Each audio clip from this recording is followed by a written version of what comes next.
started.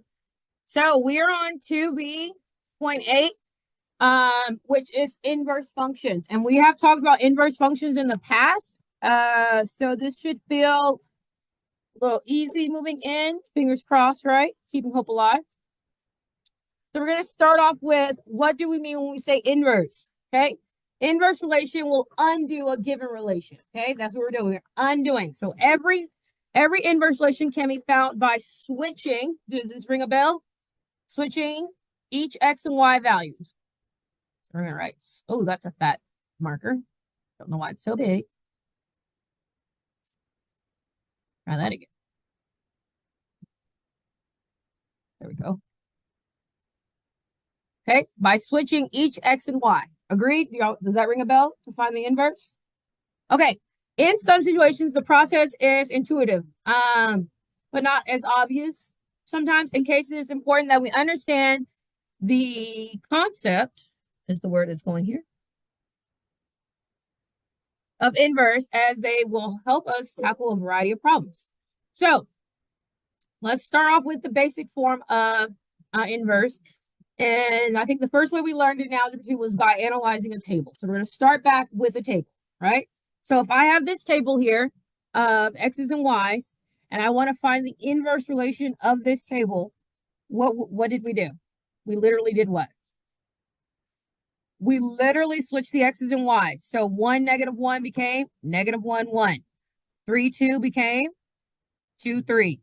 4, 0 became 0, 4. 6, 2 became 2, 6. Do you remember that?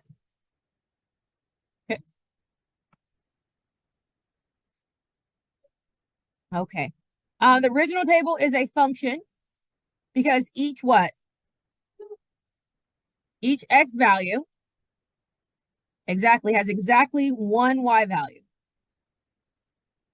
However, the inverse is not a function because why? X values repeat.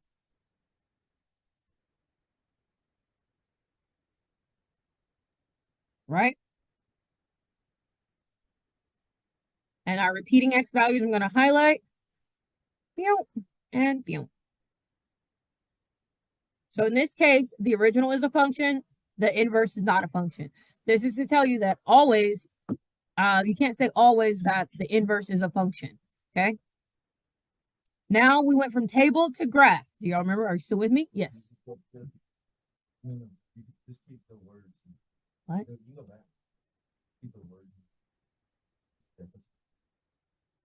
Okay. So we went from table to graph. And with the graph, we talked about there is a line of reflection. The line of reflection, yeah, that's your x equal y line. So it's this one.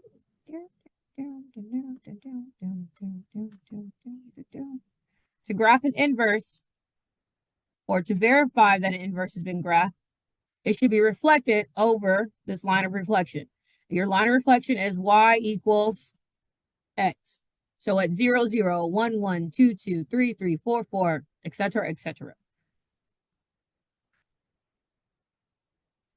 When you reflect these points over, again, all you're doing is switching the x's and the y values of the coordinate, correct? So here we start off with, we're at 4, 3. So its new location is going to be at 3, 4. Agree? So here we're at 2, 1. So my new location is going to be at 1, 2.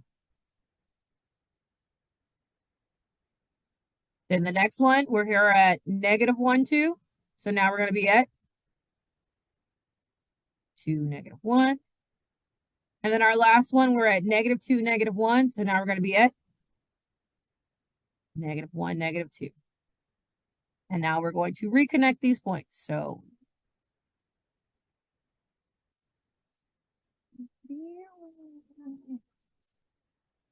from left to right.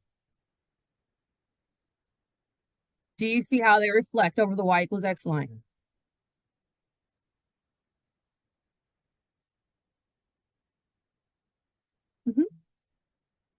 The piece is reflected. Okay. So in this case, when we look at this, was the original relation a function? Yes or no? Yes, it passed the vertical line test, right? So the original was a function? Yes.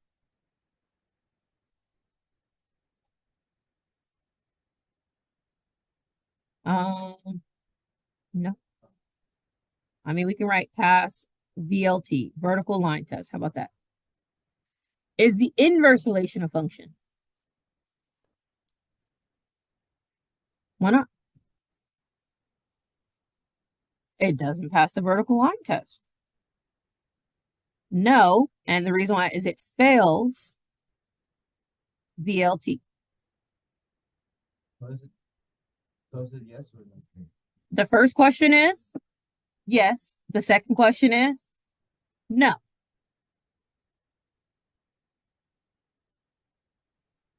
Yes, vertical line test. Um, fails vertical line test. X values repeat. Yeah, I feel like you can use the vertical line test. Okay,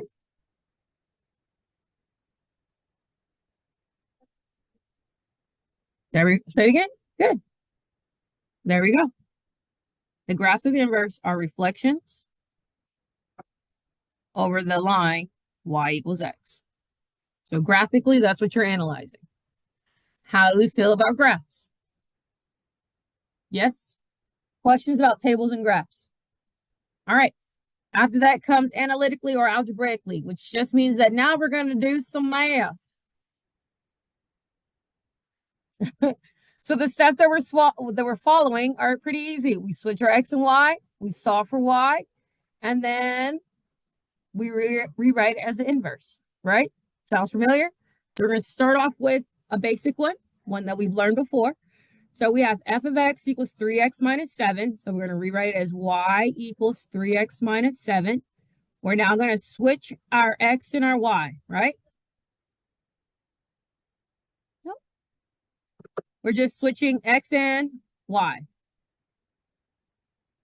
So it becomes x equals 3y minus 7. You're literally switching the places of your x and your y. And your job here is to get y by itself. So now we're going to do whatever inverse operations to get y by itself. Make sense? Okay, so what do I need to do to get y by itself? Plus 7. Inverse operations, backwards PIMDOS. Remember, normally PIMDOS is for when we are evaluating, right? When we are solving, isolating, we go backwards. We SAD method. So we ask, is there anything we can add or subtract first? And yes, we can. We can add 7 to both sides. We add 7 to both sides, and we get x plus 7 equals 3y. Now, what's the last thing I need to do? Divide by 3.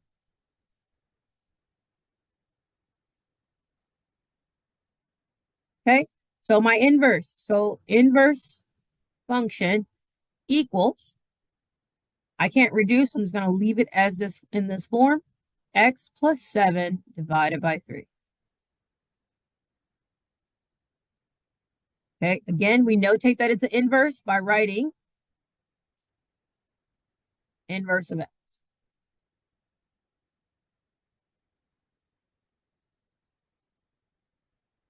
Okay, so this is what you should have left. What we just did from examples 1 to 3 is algebra 1 / algebra 2. Okay, do we remember all of those? Yeah, hopefully. Okay, now this is where we kick it up a notch because you're not working with linear functions. You're not working with random shaped graph. You're not inverting tables anymore. Okay, you're now going to be manipulating other parts of the other functions from our parent function. And what we're doing here is rational functions. Okay, we're going to be manipulating rational functions. So step 1 will always be step 1, and step 1 is to switch your x and your y. Okay, after we switch our x and y value, we're going to be multiplying or distributing both sides by the denominator of the rational expressions to eliminate the fraction. Basically, what that is saying is we're going to cross multiply. All right. Yes. We're going to then move all the terms, including the variable with the y, to the left side so we can start working our way to isolate our y. We're going to factor if we can. Then we divide, and then we should get y by itself. Okay? All right, let's dive in. Are you ready? For what? I was like, did I write something? All right, so we're here. We're going to do a first. So we have the function f of x equals x minus 2 divided by x plus 3. We know it's a function. It's a rational function where x cannot equal -3. Agree? Why can x not equal -3? It makes a 0 in the denominator, which is an asymptote. Hence why our do now is over what? Asymptotes. Look at that. Y'all see the connections being made? That's crazy. Making it all make sense. Okay. Reviewing where we have limitations at, right? All right. So here we go. First thing we're going to do is switch our x and our y. Remember, f of x is just a fancy y. So it's going to become x equals y minus 2 divided by y plus 3.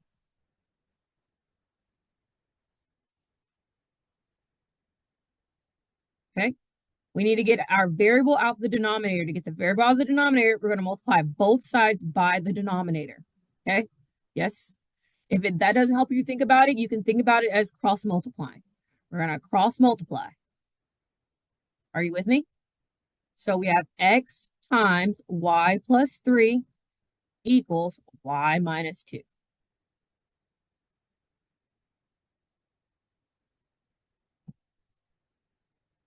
Still good? All right, now we're going to distribute the x. So we're going to distribute. And that gives us xy plus 3x equals y minus 2. Everything that has a y needs to go to the left, and everything that doesn't have a y needs to go to the right. So we're going to be moving terms now. So all terms with x's, all terms with y's are going to stay on our left, and all terms without y's are going to be moved to the right. So that means I am subtracting 3x, and I'm going to subtract the y. Make sense? So they can switch places. So we'll have xy minus y equals -2 minus 3x. No, we got to factor out the y. We divide by y. We have to factor out the y. Okay, so the next thing it tells us to do, step 4, is we're going to factor out our y. That means that's because both terms have a y in it, and I can factor out y. When I factor out y, I'm left with x minus 1 equals -2 minus 3x.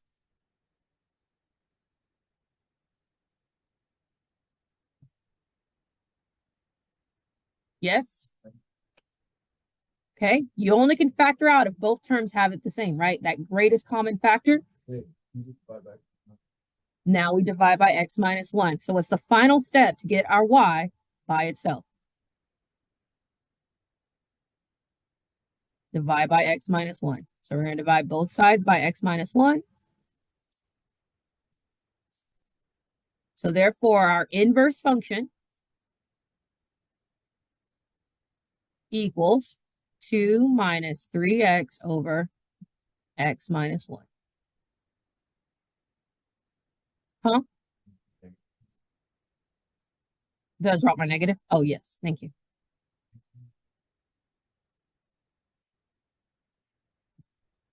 Okay. You also can write it where there's a negative in the front. If you see it like this, -3x plus 2 over x minus 1 is also acceptable. Nope, because I factor out the negative and put it in the front.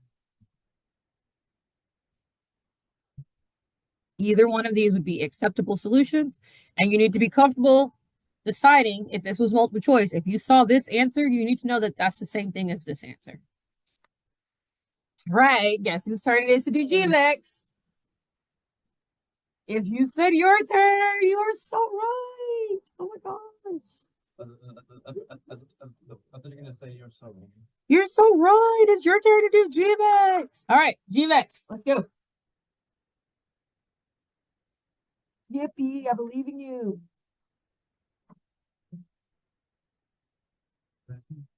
Remember, it's a lot of little math put together. Sorry.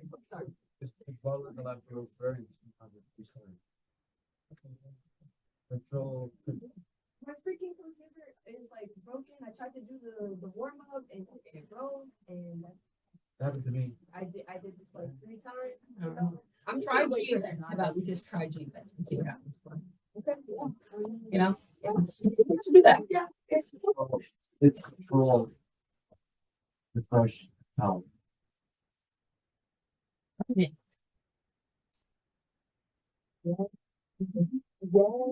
So this looks correct.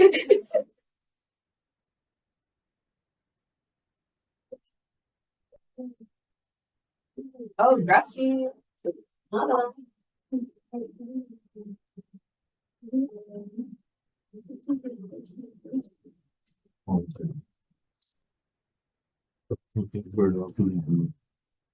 You talk to the guy. Talking to someone who's behind. Push him out. You know, you got it. Little boy. So you see how this is, so. Watch.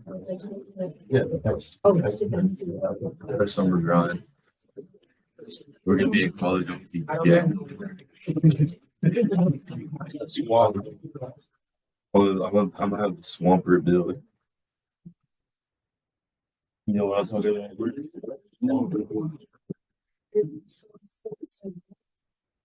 It's gonna be me. It's gonna be me. Oh, okay. I see this over. Yeah. One guy. Oh, God. Sorry. So, guys. Yeah, I think so. That's how dog. All dogs have. Can you hear me?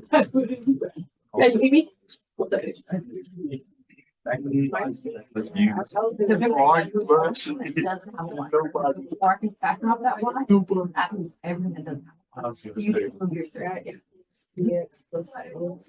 Okay, but seriously, what happens to your hair? It's flatter than you. It's like, oh, you guys really have to go even more straight.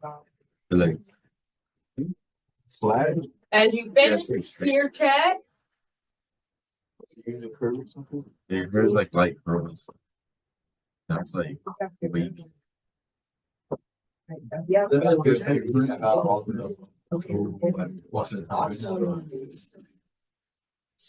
got like a. Where did the But I just got lightweight. your denominator doesn't change, so it should have been X times. That's like wavy and straight, but yours is like yours is just wavy. It's usually like light gold, like you know, like this. That's how it's yours is super curly. Yes, ma'am. So I got to this part. So Now, at that point, now we can factor show factor out a lot. okay. By why? I'm actually even know why. Who are you? Low plug, you have 18 minutes.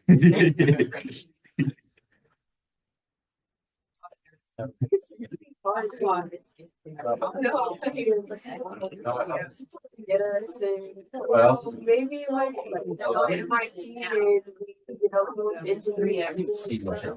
We're gonna, you know, we're gonna show the world. Yep.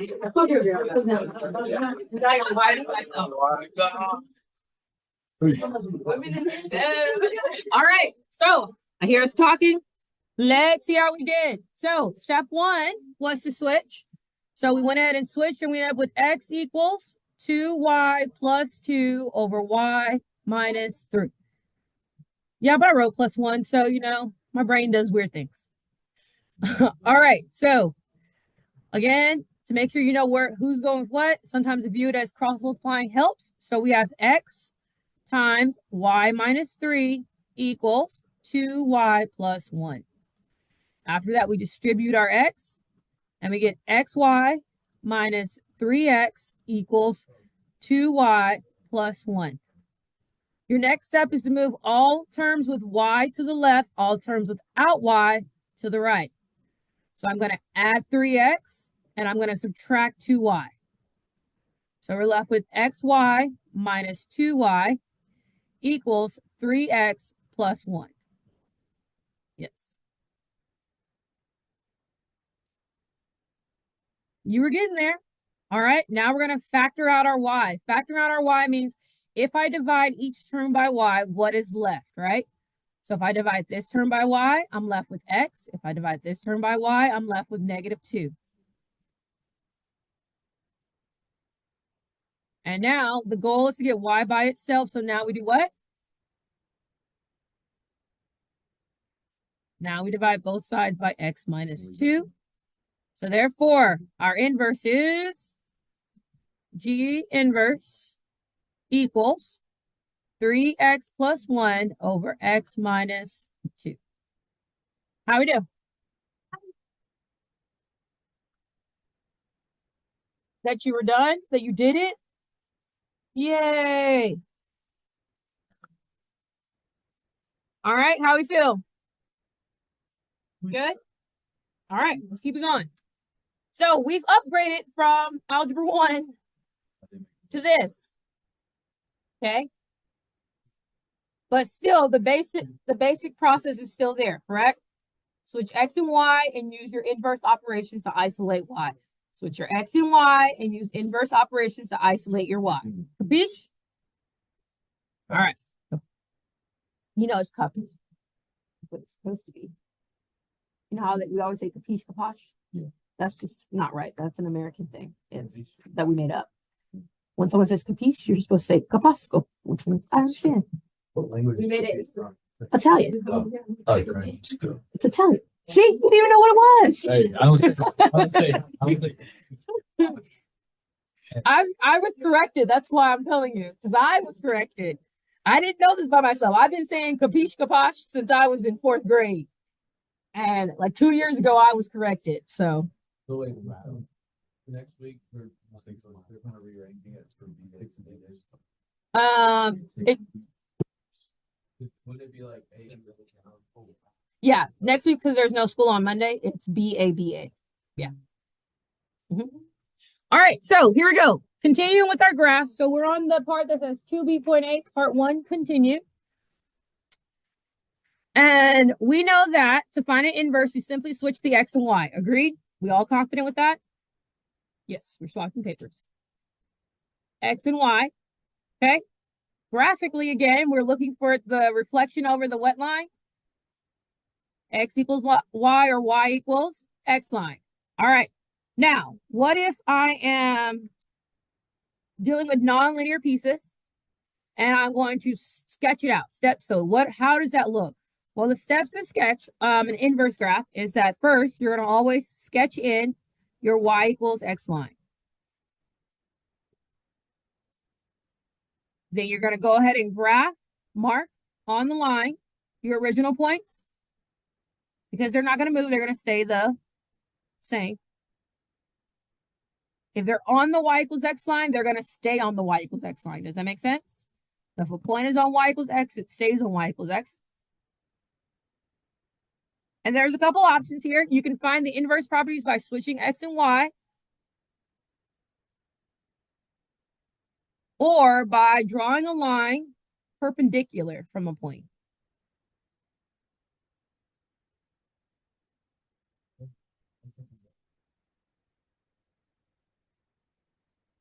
Now, personally, in my mind, it just makes more sense to just switch x and y. If you want to be all geometry with it, go ahead and draw your perpendicular lines. Is it necessary? No. So this should go fairly quickly with you creating the inverses graphically of each one of these. Yes, no, maybe so? All right, go. Make the inverses.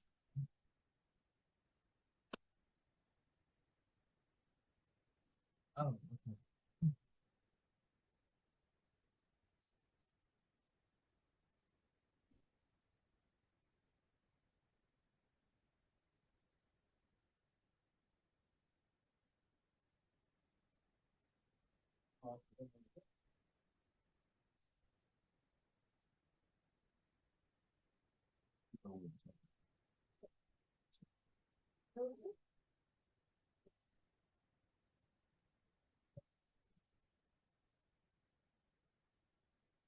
We're not Heisenberg.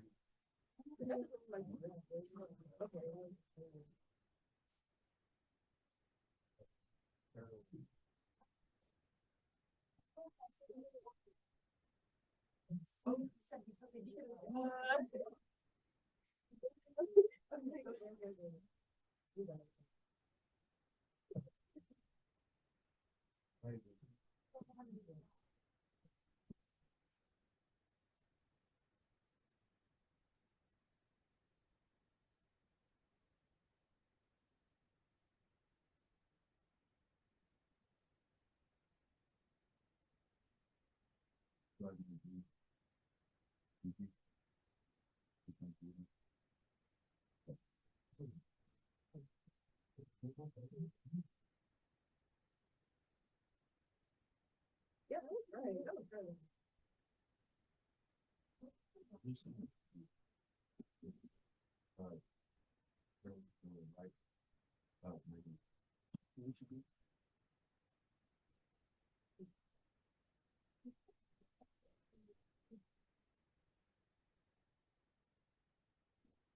I think I should not struggle with the line tool, but you know, I'm still struggling with the line tool.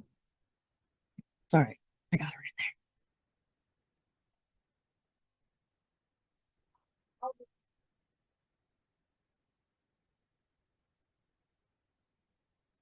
So we're drawing the inverse of what we're seeing on the chart, or just drawing a straight line. The straight line is my y equals x line. Nope. Oh, okay. If you don't need it, you don't have to draw it.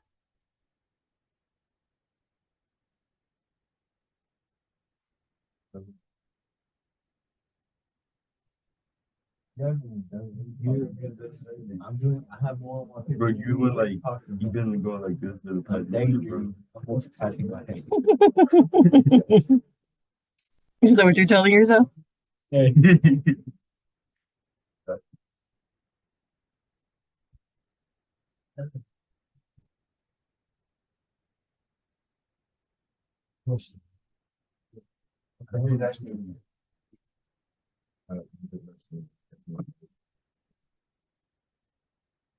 bro.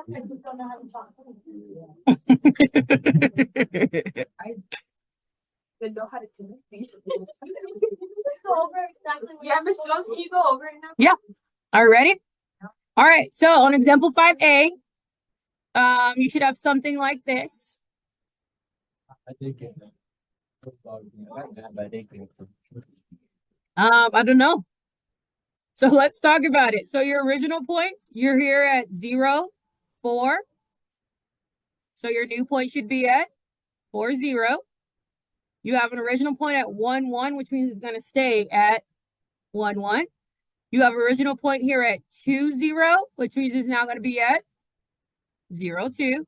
You have an original point here at 3, 1, which means now it's going to be at 1, 3. So here I go. 0, 2, 1, 3, 4, 0. Okay. Is it a function? Inverse is not a function. Does that make sense? So inverse is not a function.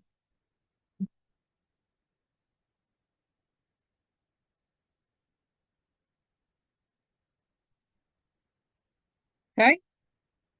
Again, on the second one, you have points that are going to stay on there. Why are they staying? Because that's where, if they land on the y equals x, they're going to stay on the y equals x. So this point's going to stay. This point's going to stay. I'm not going to move them. Make sense? All right. So I'm going to look for key points to move. So originally, we have -2, 0. So where's this new home going to be? 0, -2. We have -1, 2. Where is this new home going to be? Say that again. 2 and -1. Okay. 0, 0 is going to stay at 0, 0. And then we're here at, what is this one? We have 1, 0. So now we're going to be at 0, 1. This point's going to stay at that point because no need to change it. And we just go from there. So if you look at the pattern, you can change more points if you need to. This would still keep going. So this guy would stay here. My line, I just can't draw lines. Even with the line tool, I'm broken. No, come back. Come back. About myself? I said, it's me. I'm the problem. I said, I'm the problem. I wasn't talking bad about the line tool. All right, so this point would still be this point if I actually extended my line all the way through. So now when you draw it, it goes, then, yes? And then we go, meow. And then, meow. Or probably up a little more, but you get the gist. It is, and an inverse, the inverse is not a function. Good job, Randy.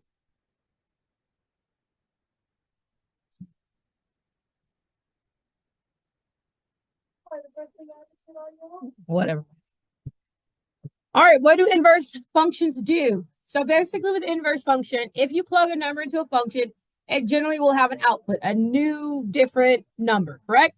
For example, if we were simply take x equals 2 and plug it in, what will we get?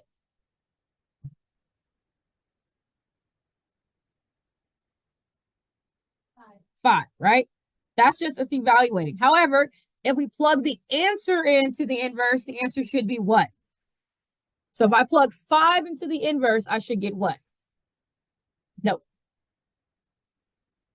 Into the inverse. If I was to plug the answer, I got 5 into the inverse, what should I get out?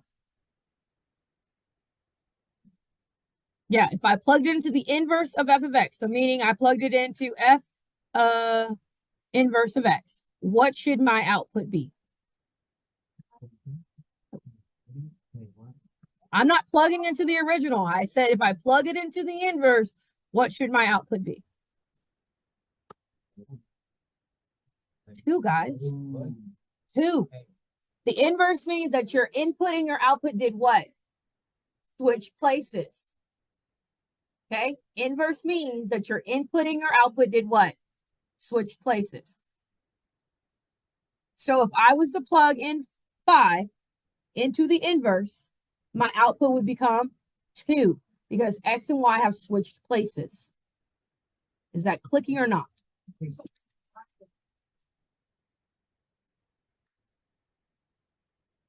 Oh, What do you mean?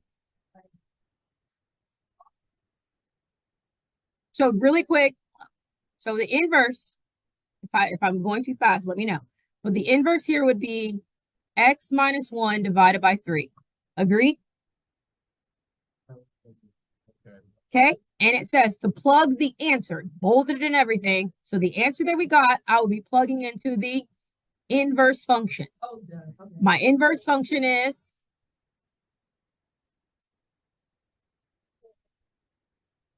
so it says, what would my output be? Well, your output should always be what the input was because they're switching places.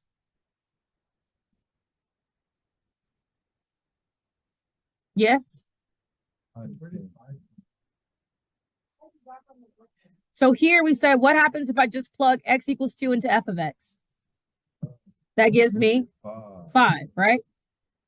Now, if I take the answer that I got from here, sorry, this should be plus, and I plug it into the inverse, the answer should be 2, correct? Makes sense? Okay, because 5 plus 1 is 6. 6 divided by 3 is 2. And that's because those values are going to, those numbers are going to stay together. It's just that they're switching roles, right? In the original function, 2 was your input, 5 was your output. But in your inverse function, whoop, 5 is now your input and 2 is your output. Yes? Okay. All right. So this is if we plug x into a function and then plug the output into the inverse function, we should end up with x again.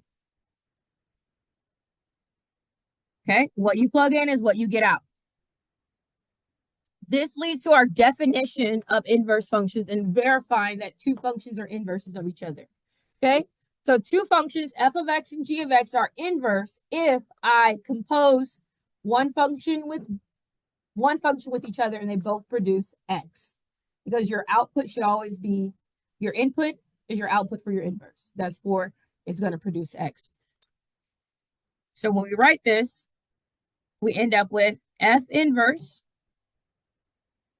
is composed of f of x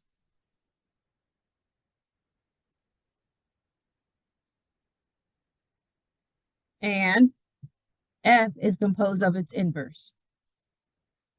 And they both should equal x. So now we're going to move into verifying whether two functions are inverses of each other, which we also did in Algebra 2. So we're going to start off with linear and then move our way up. So we're going to review linear, which is what we did in Algebra 2, and then we'll move into nonlinear for pre-calc. Is that okay? Yes, x. Okay, so in Algebra 2, we focused on linear and quadratics. So we're going to do a linear example and a quadratic example. Pre-cal, we're focusing on all the other parent functions. Got it?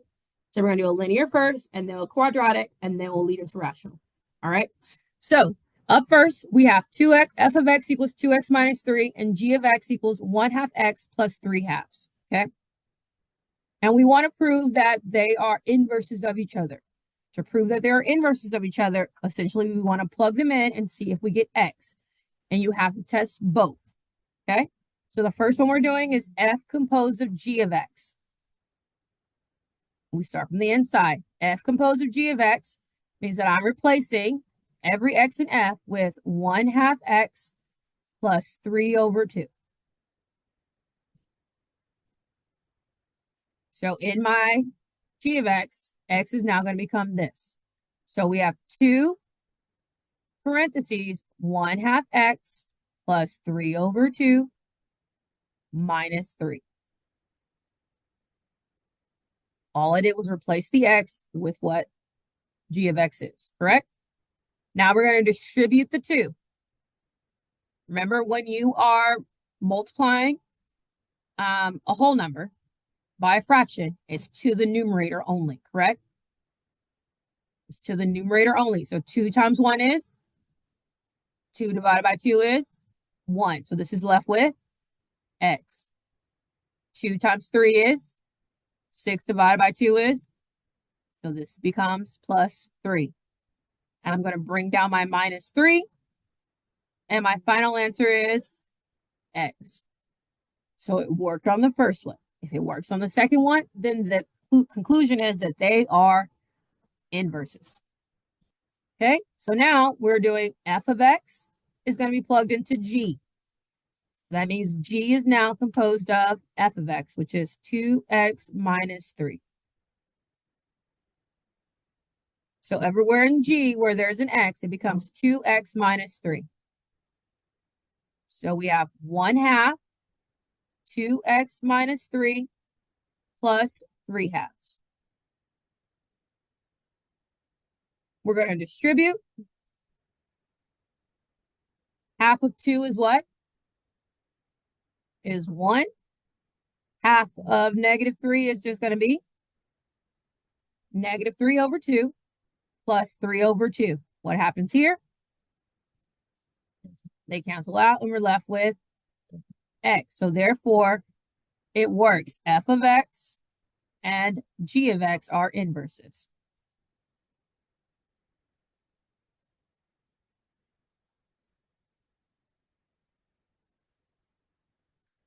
I promise we did it. Oh. We did it though. Y'all can't say we did it. I don't know. I'll have to come back to that. This part is, once we get out of unit 2, everything is new. So we have one more section of unit 2, and then after that, everything is brand new. That's the goal. May 13th. Okay, at 8 a.m. Yep. All right, here we go. So the next one that we talked about last year was quadratics. So in Algebra 2, we discussed inverse, verifying if quadratics and square roots are inverses of each other. Okay, so when we check, again, the goal is that it has to equal x. If it doesn't, if they do not both equal x, then they're not inverses, correct? All right, so here we go.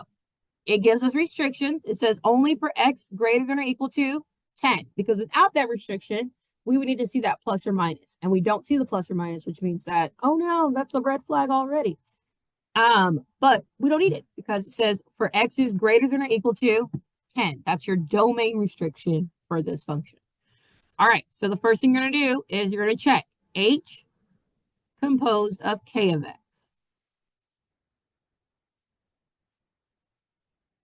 Okay, so we're checking h composed of k of x, which means that we're plugging in square root of x minus 10 for x. So h, substituting in x minus square root of x minus 10, which gives us square root of x minus 10 squared plus 10. What happens when you square root? It sets it free, right? So we're now left with x minus 10 plus 10, and the 10s cancel out, so we're left with x. So far we're doing good. Now we're going to check k composed of h of x, which gives us k, and we're replacing it with x squared plus 10. So where there's an x, it becomes x squared. So we have the square root of x squared plus 10 minus 10.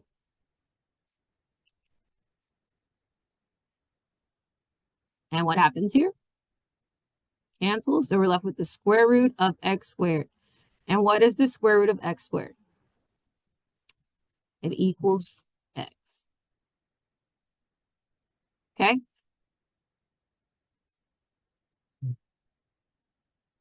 Then we already canceled out. It's just the square root of x squared is x. Okay. X times x. That's a pair. So you end up with x. And this works since we're only looking at the positive. X has to be greater than or equal to 10.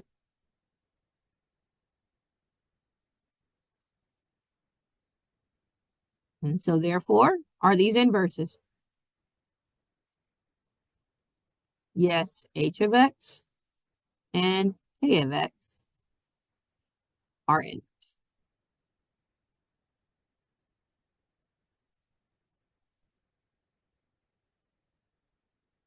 All right, so that's the Algebra 2 review.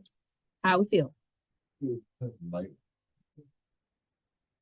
Okay, now we're going to dive into yes, and then we're going to play bingo after this.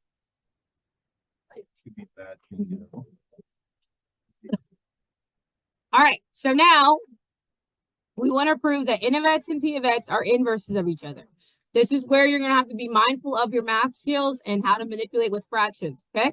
So here we have n of x equals 6 over x minus 4, and p of x equals 6 over x plus 4. We're going to check n composed of p of x first. That means I'm plugging this in for x. So that gives us 6 over 6 divided by x plus 4 minus 4. What happens to your 4s? It cancels. So we're left with 6 over 6 divided by x. Does the phrase keep, change, flip ring a bell? Yeah. That's how you divide fractions, right? When you're dividing a fraction within a fraction or by a fraction, you keep the numerator. The numerator is going to stay 6 over 1. You change from division to multiplication, and you flip your denominator. So it becomes x over 6. And now you multiply. But before you multiply, what can you do? eliminate. I have a 6 in the numerator and a 6 in the denominator. So what's it going to do? Cancel out. And all I'm left with is x.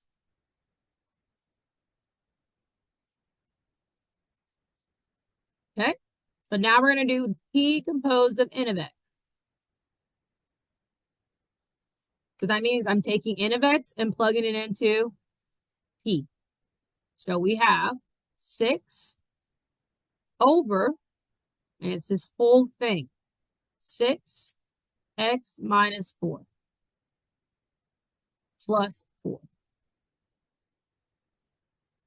Again, in order to make this make sense, we're going to keep, change, flip.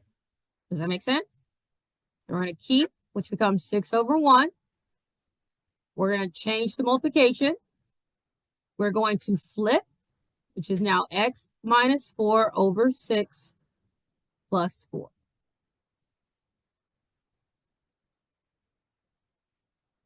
Okay, again, I have a 6 in the numerator and a 6 in the denominator, so they cancel out. And we're left with x minus 4 plus 4. And what happens here?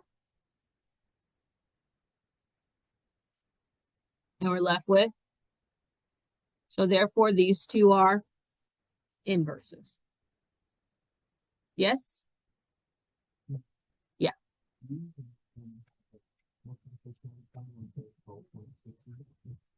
Then you just multiply straight across fractions, numerator times numerator, denominator times denominator. All right. We have 30 minutes to play bingo now. Yay!